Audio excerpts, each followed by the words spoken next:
नमस्कार दोस्तों, आइए जानते हैं बिहार की सभी छोटी बड़ी खबरें सिर्फ 10 मिनट में। पर उससे पहले आप ये वीडियो कहां से देख रहे हैं कमेंट में जरूर बताएं और वीडियो को लाइक, चैनल को सब्सक्राइब जरूर कर लें। बिहार की महिलाओं को कल 17 अक्टूबर को एक बार फिर बड़ी सौगात मिली है। मुख्यमंत्री महिला रोजगार योजना के अंतर्गत पात्र महिलाओं के खाते में 10-10 हजार रुपए की अगली किस्त जारी कर दी है। इस योजना के तहत खुद का रोजगार शुरू करने के लिए अब तक 1,21,00,000 महिलाओं के खाते में 10 से 10 हजार रुपये भेजे जा चुके हैं। अब तक 3 किस्तें भेजी जा चुकी हैं और कल 17 अक्टूबर को चौथी किस्त का पैसा भेजा गया है। देश के करोड़ों किसानों को प्रधानमंत्री किसान सम्मान निधि योजना की अगली यानी 21वीं किस्त का बेसब्री से इंतजार है। यह योजना किसानों को आर्थिक सहारा देने के लिए चलाई जा रही है, जिसके तहत साल में 3 बार पात्र किसानों को 2-2 हजार रुपये की किस्त दी जाती है। अब तक 20 किस्तें जारी हो चुकी हैं और 21वीं किस्त के 2 हजार रुपये दिवाली से पहले खाते में डाल दिए जाएंगे। दिवाली से पहले जीविका दीदियों को 50 हजार रुपये की दूसरी किस्त मिलने वाली है। वहीं कुछ महिलाओं का शिकायत है कि उन्हें अब तक पहला किस्त 10 हजार रुपये ही नहीं मिले हैं। ऐसे में उन्हें अब 50 हजार का किस्त कैसे मिलेगा? यह समस्या केवल उन्हीं महिलाओं को हुआ है जिनके खाते में ई-केवाईसी नहीं किया हुआ है। जल्दी से अपने खाते का ई-केवाईसी करवा लें ताकि दोनों पैसा 10 हजार और 50 हजार का किस्त आपके खाते में आ जाएगा। भारत सरकार ने ई श्रम कार्ड धारकों के लिए विशेष घोषणा की है। अब सभी पात्र श्रमिकों को दीपावली से पहले मासिक पेंशन के रूप में 3,000 रुपये सीधे उनके बैंक खाते में मिलेंगे। यह योजना खास तौर पर उन मजदूरों के लिए है जो असंगठित क्षेत्र में काम करते हैं और जिनकी आर्थिक स्थिति कमजोर है। सरकार ने महिलाओं को रोजगार देने के लिए बीमा सखी योजना लाई है, जो गांव में रहने वाली सभी महिलाओं को लिए बड़ी खबर है। अब उन्हें घर बैठे ही रोजगार का अवसर मिलेगा। हर महीने 7,000 रुपये कमाने का मौका मिलेगा। बीमा सखी योजना के तहत ग्रामीण महिलाओं को ट्रेनिंग दी जाती है और उन्हें LIC एजेंट के रूप में नौकरी दी जाती है और वेतन 7,000 रुपये महीना दिया जाता है। सहारा इंडिया में जिनका भी पैसा फंसा है उनको रिफंड मिलना शुरू हो गया है। सभी को 50 हजार रुपये तक का किस्त मिलना शुरू हो चुका है। प्रधानमंत्री मोदी ने कहा है कि जिसका भी पैसा फंसा है उसको पूरा का पूरा पैसा मिलेगा। बहुत सारे लोगों का पैसा सहारा इंडिया में फंसा है। इनमें से सबसे ज्यादा गरीब लोग का पैसा है जो दिन रात मेहनत करते हैं, लेकिन सभी का पैसा अब मिलने लगा है। महिलाओं के लिए दीपावली पर बहुत बड़ी खुशखबरी सामने निकल कर आ रही है। सरकार ने महिलाओं को आत्मनिर्भर बनाने के लिए फ्री सिलाई मशीन योजना की शुरुआत की है, जिसके तहत महिलाओं को 15,000 रुपये दीपावली के अवसर पर प्रदान की जाएगी, जिससे कि महिला सिलाई मशीन खरीद सके और अपनी जीविका चला सके। जो महिलाएं गैस पर खाना बनाती हैं उनके लिए यह खबर बहुत अच्छी है, क्योंकि उन महिलाओं को केवल 450 रुपये में गैस सिलेंडर मिलने वाले हैं, जो प्रधानमंत्री उज्ज्वला योजना के तहत फ्री गैस सिलेंडर प्राप्त किए हैं। उन सभी महिलाओं से गैस का कीमत 955 रुपये लेने के बावजूद उनके खाते में 380 रुपये वापस कर दिए जाते हैं। प्रधानमंत्री नरेंद्र मोदी के द्वारा शौचालय योजना को आरंभ किया गया है। आपको जानकारी के लिए बता दें कि इस योजना के तहत गरीब परिवारों को सरकार की तरफ से शौचालय बनवाने के लिए 12,000 रुपये दिए जाते हैं।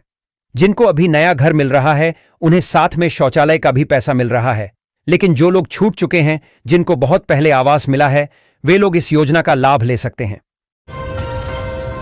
बिहार में 2025 के विधानसभा चुनाव की तैयारी तेज हो गई है। महागठबंधन में सीट बंटवारे पर सहमति न बनने के कारण एक पार्टी ने 25 उम्मीदवारों की पहली सूची जारी कर दी है। पार्टी ने सभी 243 सीटों पर चुनाव लड़ने का फैसला किया है, जबकि महागठबंधन के अन्य दलों को अभी भी बातचीत से समाधान की उम्मीद है। आंगनवाड़ी सेविकाओं को 10,000 रुपये की जगह 24,800 रुपये मासिक मानदेय मिलेगा। वहीं सहायिकाओं का वेतन 5,500 रुपये से बढ़ाकर 20,300 रुपये प्रतिमाह किया गया है। कोर्ट ने यह भी स्पष्ट किया है कि इससे कम भुगतान किसी भी परिस्थिति में स्वीकार्य नहीं होगा। यह फैसला आंगनवाड़ी कर्मचारियों की वर्षों से चली आ रही मांग को पूरा करने की दिशा में एक बड़ा कदम है। देश भर के छात्रों के लिए एक बड़ी खुशखबरी सामने आई है। फ्री लैपटॉप योजना 2025 अब पूरी तरह से लागू की जा रही है। सुप्रीम कोर्ट के निर्देश के बाद केंद्र और राज्य सरकारों ने मिलकर फैसला लिया है कि 10वीं और 12वीं पास छात्रों को मुफ्त लैपटॉप दिए जाएंगे। साथ ही उन छात्रों को 25,000 रुपये तक की प्रोत्साहन राशि के रूप में मदद दी जाएगी, ताकि वे आगे की पढ़ाई बिना किसी रुकावट के जारी रख सकें। आपकी बेटी हमारी बेटी इस योजना के तहत सरकार बेटी के नाम पर 21,000 रुपये की राशि LIC में निवेश करती है। यह राशि तब दी जाती है जब बेटी 18 साल की उम्र पूरी कर लेती है। इससे न केवल बच्ची की शिक्षा और पालन पोषण में मदद मिलती है, बल्कि माता पिता की आर्थिक बोझ भी कम होता है। यह योजना उन परिवारों के लिए एक बड़ी राहत है जो अपनी बच्चियों के भविष्य को लेकर चिंतित रहते हैं। सरकार चाहती है कि कोई भी बेटी शिक्षा और अवसर से वंचित न रह जाए। सरकार महिलाओं को हर महीने 2,500 रुपये की आर्थिक सहायता देने जा रही है। इस योजना का उद्देश्य देश की महिलाओं को आत्मनिर्भर बनाना और उन्हें सामाजिक व आर्थिक रूप से सशक्त करना है। सरकार ने इसके लिए रजिस्ट्रेशन प्रक्रिया भी शुरू कर दी है, जिससे महिलाएं सीधे बैंक खाते में राशि प्राप्त कर सकती हैं। 2025 में नीतीश कुमार बिहार के CM बनेंगे या नहीं? इस सवाल पर अमित शाह के बयान के एक बयान बिहार में सियासत सुलग गई। बिहार कांग्रेस के ट्वीट और मीडिया में कई प्रकार की खबरें आने के बाद JDU का रिएक्शन भी आया। अंत में भारतीय जनता पार्टी ने कांग्रेस के ट्वीट को शाह के बयान के साथ रिट्वीट कर भारतीय जनता पार्टी ने की ओर से सफाई दी गई है। छपरा में चुनावी रैली में अपने भाषण में भी अमित शाह ने क्लियर किया कि नीतीश कुमार के नेतृत्व में NDA चुनाव लड़ेगा और 20 सालों के बहुमत का रिकॉर्ड तोड़कर सरकार बनाएंगे। महिलाओं के लिए शुरू की गई इस पहल को मुख्यमंत्री वर्क फ्रॉम होम या जॉब वर्क योजना कहा जाता है। इसका ऐलान 23 फरवरी 2022 को मुख्यमंत्री अशोक गहलोत ने बजट सत्र 2022 से 23 के दौरान किया था, जिसमें 100 करोड़ रुपए का प्रावधान किया गया था।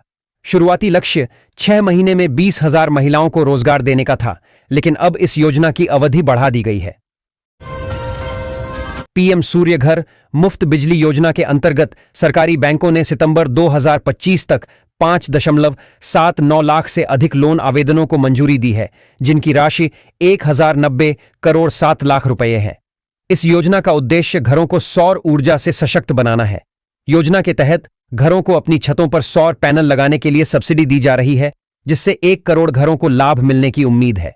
सरकार ने 300 यूनिट बिजली फ्री देने का वादा किया है। बढ़ती महंगाई और बिजली बिलों से परेशान उपभोक्ताओं के लिए यह योजना किसी बड़ी सौगात से कम नहीं है। इस योजना के तहत हर घरेलू उपभोक्ता को हर महीने 300 यूनिट तक बिजली मुफ्त दी जाएगी, यानी अब कम बिजली खर्च करने वाले परिवारों को बिल भरने की चिंता नहीं रहेगी। सरकार का उद्देश्य है कि गरीब और मध्यम वर्गीय परिवारों को बिजली के खर्च से राहत दी जाए और हर घर तक रोशनी पहुंचाई जा सके। मुजफ्फरपुर जिले में बागमती नदी के किनारे का इलाका गुरहण घास से प्रभावित है, जिससे किसानों को भारी नुकसान हो रहा है। पहले यहां गेहूं और धान की अच्छी फसल होती थी, लेकिन अब गुरहण घास के कारण खेती मुश्किल हो गई है। 2007 में बांध बनने के बाद यह समस्या और बढ़ गई है, जिससे किसान परेशान हैं और कृषि विभाग से मदद की उम्मीद कर रहे हैं। PM आवास योजना ग्रामीण सर्वे को देश के उन सभी नागरिकों के लिए आरंभ किया गया है जो गांव में रहते हैं। बताते चलें कि गांव के नागरिकों की वित्तीय स्थिति मजबूत नहीं होती, जिसकी वजह से वे टूटे फूटे या कच्चे घरों में रहते हैं। उन सबको पक्का घर बनाने के लिए सरकार से मदद प्राप्त होगी। यहां पर आपको हम यह भी बताते चलें कि जो ग्रामीण नागरिक समतल मैदान में रहते हैं, इन्हें 1,20,000 रुपए और पहाड़ी या फिर दुर्गम क्षेत्रों में रहने वाले नागरिकों को 1,30,000 रुपए मिलेंगे। बिहार विधानसभा चुनाव 2025 से पहले प्रधानमंत्री नरेंद्र मोदी युवाओं पर केंद्रित लगभग 62,000 करोड़ रुपए की योजनाओं की शुरुआत शनिवार को करेंगे। नई दिल्ली स्थित विज्ञान भवन में सुबह 11 बजे से कार्यक्रम आयोजित किया गया है। इस दौरान वे PM सेतु योजना का शुभारंभ करेंगे, जिसके तहत 1,000 सरकारी ITI को हब एंड स्पोक मॉडल में अपग्रेड किया जाएगा। योजना के पहले चरण में पटना और दरभंगा के ITI पर विशेष ध्यान दिया जाएगा। PM सेतु 60,000 करोड़ रुपए के निवेश वाली केंद्र प्रायोजित योजना है। बढ़ती महंगाई को देखते हुए सरकार ने गरीबों को राहत देने के लिए एक नई योजना लागू की है, जिसके तहत सभी राशन कार्ड धारी को अक्टूबर के महीने में RS 1,000 और भी 3 महीने का राशन फ्री दिया जाएगा। दीपावली में लोगों को बहुत सारे योजनाओं का लाभ मिल रहा है। इस बीच सरकार ने गरीब लोगों के लिए बड़ी राहत भरी योजना लाई, जिसके तहत छठ पूजा तक सभी लोगों को गैस सिलेंडर केवल 300 रुपए में मिलने वाले हैं। और यह योजना केवल उन्हीं महिलाओं को मिलेंगे जिसको उज्ज्वला योजना के तहत गैस सिलेंडर मिला था। बिहार की जीविका दीदी के लिए राज्य सरकार ने एक नया फैसला लिया है।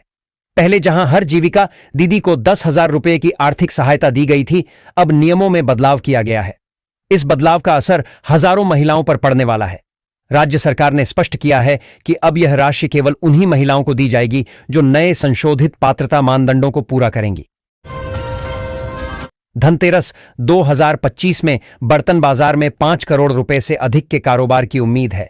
त्योहार को लेकर दुकानें सजने लगी हैं और व्यापारियों में उत्साह है। ग्राहकों को आकर्षित करने के लिए नए डिजाइन के बर्तन उपलब्ध हैं। धनतेरस पर बर्तन, सोना, चांदी आदि की खरीदारी से बाजार में आर्थिक गतिविधियां तेज होती हैं। बैंक में काम कर रहे कर्मचारियों के लिए बड़ी खुशखबरी। आप सभी को बता दें कि अब सप्ताह में केवल 5 दिन ही बैंकों में काम करने होंगे। शनिवार और रविवार सप्ताह में 2 दिन बैंक बंद रहेंगे। दिवाली और छठ के त्योहारों के कारण दिल्ली से बिहार आने वाले यात्रियों की संख्या में वृद्धि हुई है। रेलवे ने कई स्पेशल ट्रेनें चलाई हैं, लेकिन उनमें भी टिकटों की उपलब्धता सीमित है। कई प्रमुख ट्रेनों में वेटिंग लिस्ट चल रही है और कुछ में टिकटें उपलब्ध नहीं हैं। 18 से 20 अक्टूबर तक भी ट्रेनों में टिकटों की उपलब्धता की स्थिति चुनौतीपूर्ण बनी हुई है। देश भर के करोड़ों ईपीएफओ सदस्यों के लिए बड़ी खबर सामने आई है। कर्मचारी भविष्य निधि संगठन ईपीएफओ ने पीएफ और पेंशन निकालने के नियमों में बड़ा बदलाव किया है। अब नौकरी छोड़ने के बाद कर्मचारी पहले से जल्दी अपनी राशि निकाल सकेंगे। ईपीएफओ का यह अपडेट 2025 की सबसे अहम वित्तीय खबरों में से एक है, जो हर सैलरी पाने वाले कर्मचारी के लिए जानना जरूरी है। हाल ही में पेट्रोल और डीजल की कीमतों में 5 रुपये 50 पैसे प्रति लीटर की कटौती की घोषणा की गई है, जिससे आम जनता को बड़ी राहत मिली है। यह राहत खासकर उन लोगों के लिए महत्वपूर्ण है जो हर रोज पेट्रोल डीजल का इस्तेमाल करते हैं। सरकार द्वारा की गई इस कटौती से अब परिवहन लागत में भी कमी आएगी और इससे घरेलू बजट पर भी सकारात्मक असर पड़ेगा। अगर आप भी पेट्रोल डीजल की कीमतों को लेकर चिंतित थे, तो यह कटौती आपके लिए राहत का कारण बन सकती है। इस बदलाव के बाद कई शहरों में पेट्रोल और डीजल की कीमतों में यह कमी देखी जा रही है। भारत में आज सोने चांदी की कीमतों में भारी गिरावट आई है। 18 अक्टूबर 2025 को 24 कैरेट, 22 कैरेट और 18 कैरेट सोने के साथ साथ चांदी के भेज कीमतों में भारी गिरावट दर्ज की गई है, जिससे लोगों में काफी खुशी हुआ, क्योंकि इतना सस्ता दीपावली त्योहार में कभी नहीं हुआ था। लोग सोने चांदी खरीदने के लिए लोग अपने नजदीकी बाजार जाकर खरीद रहे हैं। पटना में धनतेरस और दीपावली के लिए सुरक्षा व्यवस्था खड़ी कर दी गई है। शहर के 194 महत्वपूर्ण स्थानों पर दंडाधिकारी और पुलिस बल तैनात किए जाएंगे। जिला प्रशासन ने बाजारों और भीड़भाड़ वाले इलाकों में विशेष निगरानी रखने की योजना बनाई है। अतिरिक्त पुलिस बल भी तैनात किए गए हैं ताकि त्योहार शांतिपूर्वक संपन्न हो सके। बिहार विधानसभा आम निर्वाचन 2025 के पहले चरण के नामांकन का आज अंतिम दिन है। संभावना है कि सभी दलों के प्रत्याशी आज अपना नामांकन दाखिल करेंगे। महागठबंधन में अभी तक सीटों का बंटवारा नहीं हुआ है, लेकिन दलों ने अपने प्रत्याशियों को सिंबल देना शुरू कर दिया है। बिहार पुलिस विभाग ने एक बड़ी भर्ती का ऐलान किया है। राज्य में बेरोजगार युवाओं के लिए खुशखबरी आई है, क्योंकि बिहार पुलिस के 23,415 पदों पर बहाली का नोटिफिकेशन जारी कर दिया गया है।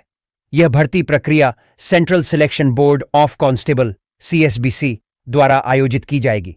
इस भर्ती के तहत विभिन्न पदों पर आवेदन स्वीकार किए जाएंगे, जिसमें कांस्टेबल, सब इंस्पेक्टर, ड्राइवर और अन्य पद शामिल हैं। AIMIM प्रमुख असदुद्दीन ओवैसी के छोटे भाई अकबरुद्दीन ओवैसी, छोटे ओवैसी, गुरुवार को किशनगंज की अदालत में पेश हुए। छोटे ओवैसी पर प्रधानमंत्री नरेंद्र मोदी के खिलाफ अमर्यादित और आपत्तिजनक टिप्पणी का मामला दर्ज किया गया था। तब छोटे ओवैसी ने PM मोदी पर बोलते हुए भाषा की मर्यादा लांघ दी थी। इससे पहले भी छोटे ओवैसी कई बार अपने विवादित बयानों के लिए सुर्खियां बटोर चुके हैं। चर्चित यूट्यूबर मनीष कश्यप को जन सुराज पार्टी ने बिहार विधानसभा चुनाव 2025 के लिए चनपटिया विधानसभा क्षेत्र से टिकट दिया है। उन्होंने सोशल मीडिया पर यह जानकारी देते हुए 18 अक्टूबर को नामांकन दाखिल करने की बात कही। सरकार ने महिलाओं को डिजिटल रूप से सशक्त बनाने के लिए फ्री मोबाइल योजना की शुरुआत की है। इस योजना के तहत राज्य की 90 लाख महिलाओं को फ्री में स्मार्टफोन दिया जाएगा। इस मोबाइल में इंटरनेट और कॉलिंग की सुविधा 1 साल तक बिल्कुल मुफ्त रहेगी। योजना का उद्देश्य महिलाओं और बेटियों को डिजिटल दुनिया से जोड़ना है ताकि वे ऑनलाइन शिक्षा, रोजगार के अवसर और सरकारी योजनाओं की जानकारी आसानी से प्राप्त कर सकें। इससे ग्रामीण क्षेत्रों की महिलाएं भी डिजिटल साक्षर बनेंगी और अपने जीवन में नई संभावनाओं की शुरुआत कर सकेंगी। गोपालगंज में बिहार विधानसभा चुनाव 2025 के लिए सियासी माहौल गर्मा गया है।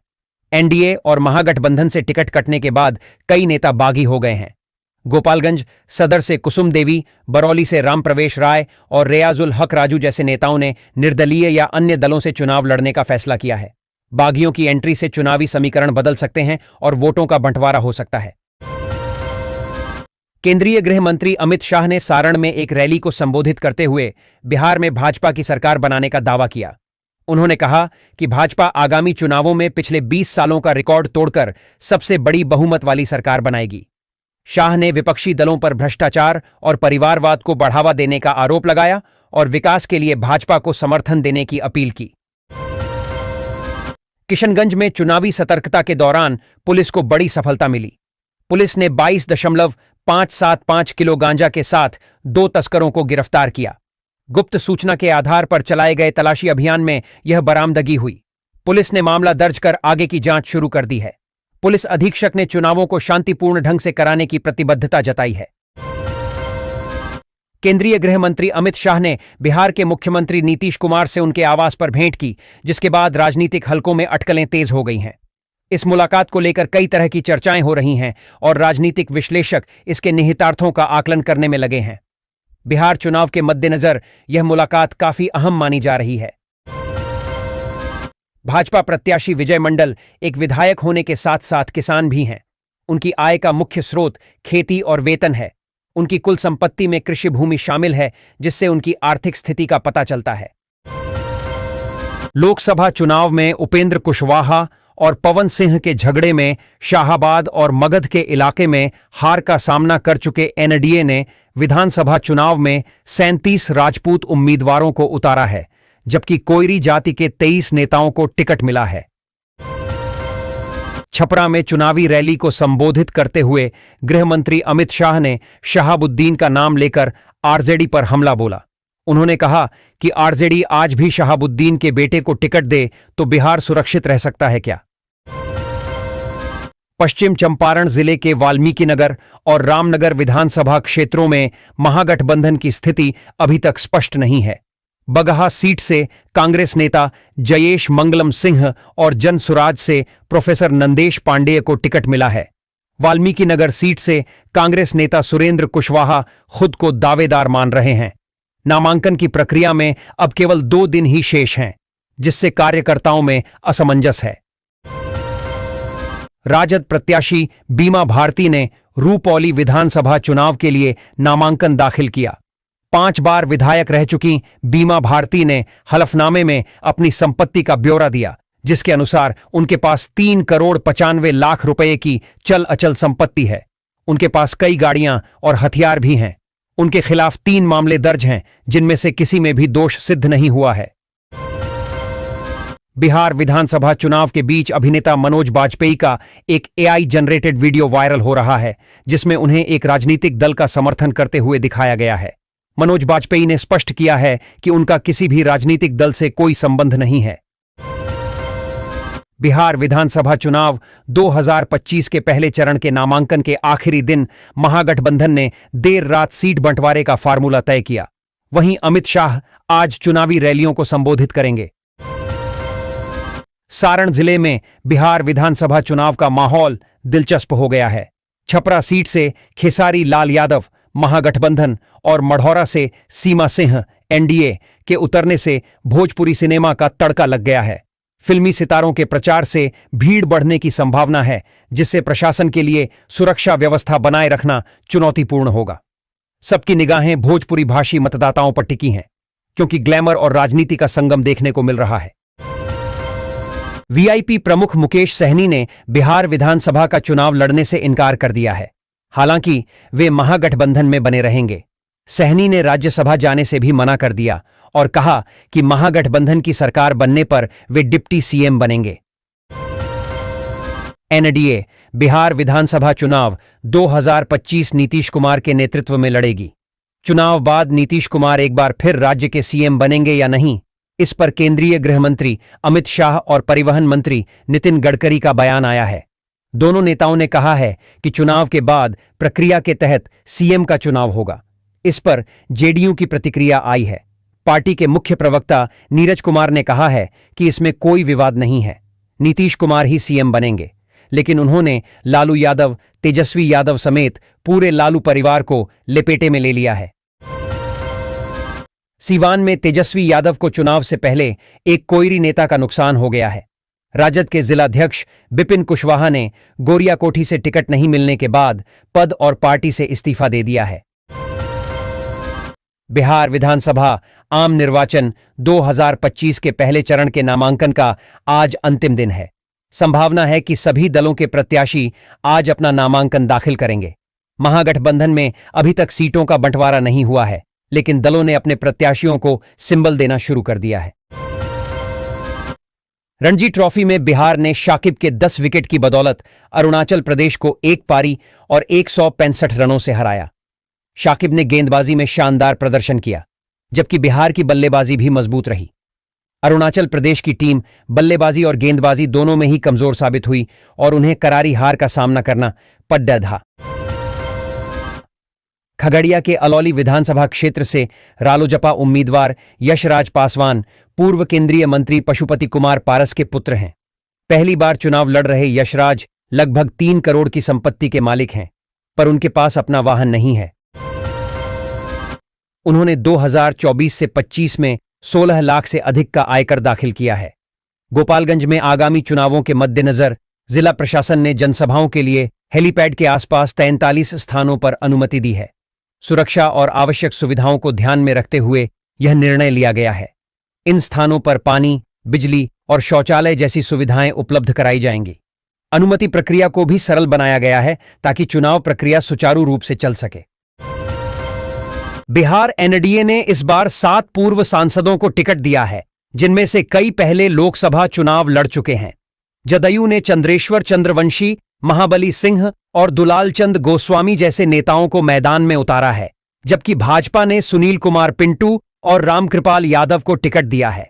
इन पूर्व सांसदों को उन क्षेत्रों से प्रत्याशी बनाया गया है जो कभी उनके लोकसभा क्षेत्र का हिस्सा थे। भारतीय रेलवे खानपान एवं पर्यटन निगम IRCTC सहरसा से भारत गौरव पर्यटक ट्रेन चलाएगा। यह ट्रेन 12 रात और 13 दिन की होगी, जिसमें दक्षिण भारत के धार्मिक स्थलों के दर्शन कराए जाएंगे। यात्री तिरुपति, रामेश्वरम, मदुरई, कन्याकुमारी जैसे स्थानों पर जा सकेंगे। यात्रा के लिए 3 श्रेणियां हैं और टिकट IRCTC की वेबसाइट पर उपलब्ध हैं। बोर्डिंग स्टेशन कई शहरों में होंगे। किशनगंज के बहादुरगंज में AIMIM उम्मीदवार तौसीफ आलम के नामांकन से पहले दुआ कार्यक्रम में बिरयानी के लिए मारामारी हो गई। सोशल मीडिया पर वायरल वीडियो में लोग धक्का मुक्की करते दिखे। आदर्श आचार संहिता के उल्लंघन का आरोप है। नामांकन के दौरान समर्थकों द्वारा नियमों की अनदेखी की गई और प्रशासन ने कोई कार्रवाई नहीं की। बिहार विधानसभा चुनाव 2025 में महागठबंधन और एनडीए दोनों में ही सीटों के बंटवारे को लेकर खींचतान मची है। राजद, कांग्रेस, वामदल और वीआईपी जैसी पार्टियां कई सीटों पर उलझी हुई हैं। वहीं एनडीए में चिराग पासवान और जीतन राम मांझी के बीच तनाव है। इस रस्साकशी का असर वोट ट्रांसफर पर पड़ सकता है, जिससे चुनावी राह मुश्किल हो सकती है। मधुबनी जिले का फुलपरास विधानसभा क्षेत्र कई ऐतिहासिक हस्तियों का प्रतिनिधित्व कर चुका है, लेकिन विकास के मामले में पिछड़ा हुआ है। यहां औद्योगिक इकाइयों, रेल कनेक्टिविटी और उच्च शिक्षा की कमी है।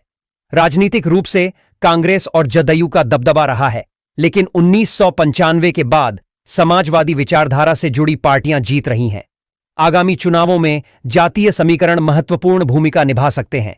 खासकर ब्राह्मण उम्मीदवार की एंट्री से मुकाबला रोचक हो गया है। राजभवन ने पटना विश्वविद्यालय के कुलपति को छुट्टी पर भेजकर आरोपों की जांच का निर्णय लिया है। राज्यपाल ने विश्वविद्यालयों की स्थिति में सुधार की उम्मीद जताई है, क्योंकि शैक्षणिक सत्र अनियमित हैं और कुलपतियों की नियुक्ति में भी अनियमितताएं हैं। कुलाधिपति को इस समस्या की जड़ पर प्रहार करने और नियुक्तियों में सुधार करने की आवश्यकता है, ताकि शैक्षणिक माहौल सुधारा जा सके। बिहार विधानसभा चुनाव 2025 से पहले भाजपा की पूर्व विधायक दानापुर सीट से बागी हो गई हैं। उन्होंने निर्दलीय उम्मीदवार के रूप में चुनाव लड़ने का फैसला किया है और रामकृपाल यादव को टक्कर देने की तैयारी में हैं। उनके इस कदम से क्षेत्र का राजनीतिक माहौल गर्मा गया है। बिहार में पहले चरण के नामांकन का अंतिम दौर है, लेकिन पटना में महागठबंधन की सीटों का मामला अभी भी अटका हुआ है। बांकीपुर सीट पर सस्पेंस बरकरार है, जिससे राजनीतिक माहौल गरमाया हुआ है। गठबंधन में देरी और उम्मीदवारों की घोषणा न होने से कार्यकर्ताओं में निराशा है। वे जल्द ही स्थिति स्पष्ट होने की उम्मीद कर रहे हैं।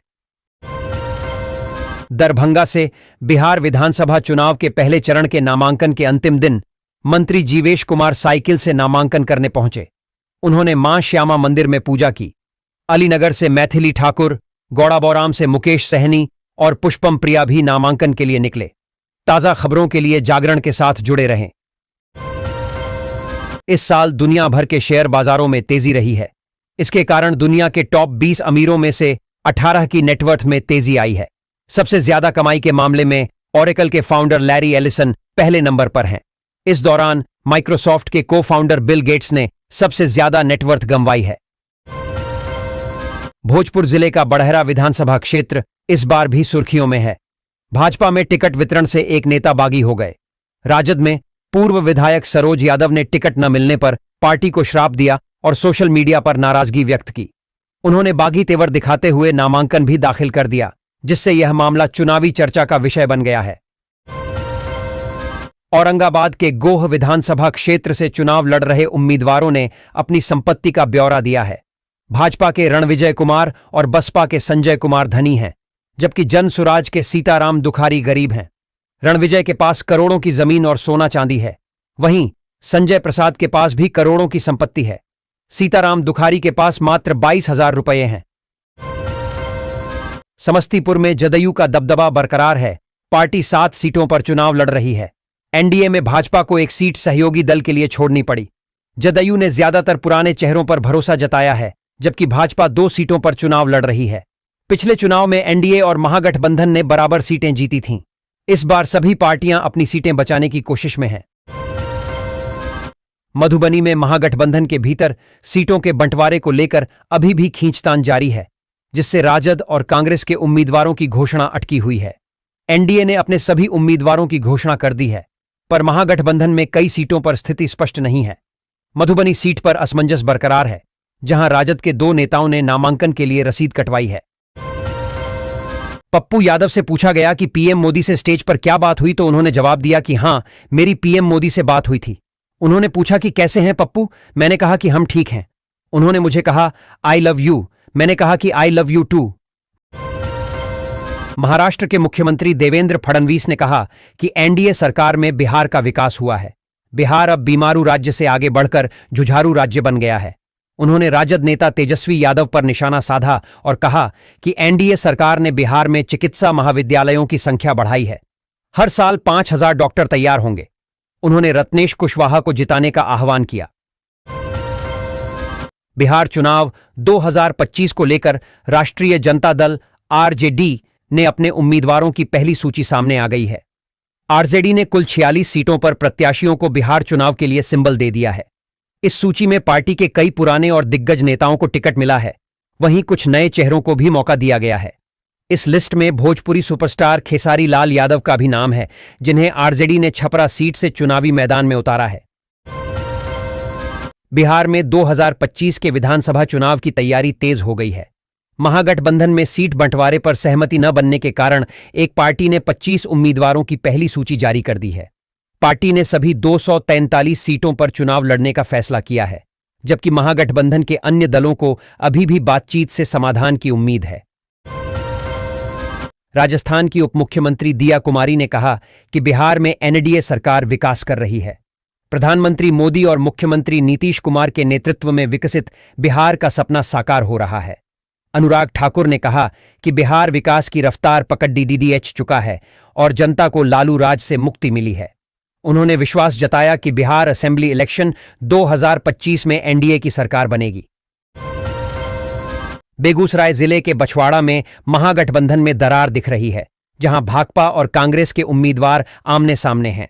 भाकपा से अवधेश कुमार राय और कांग्रेस से शिव प्रकाश गरीबदास ने नामांकन किया है। राजद ने दूरी बनाए रखी है, जिससे मुकाबला दिलचस्प होने की संभावना है। पिछले चुनाव में भाजपा ने भाकपा को मामूली अंतर से हराया था।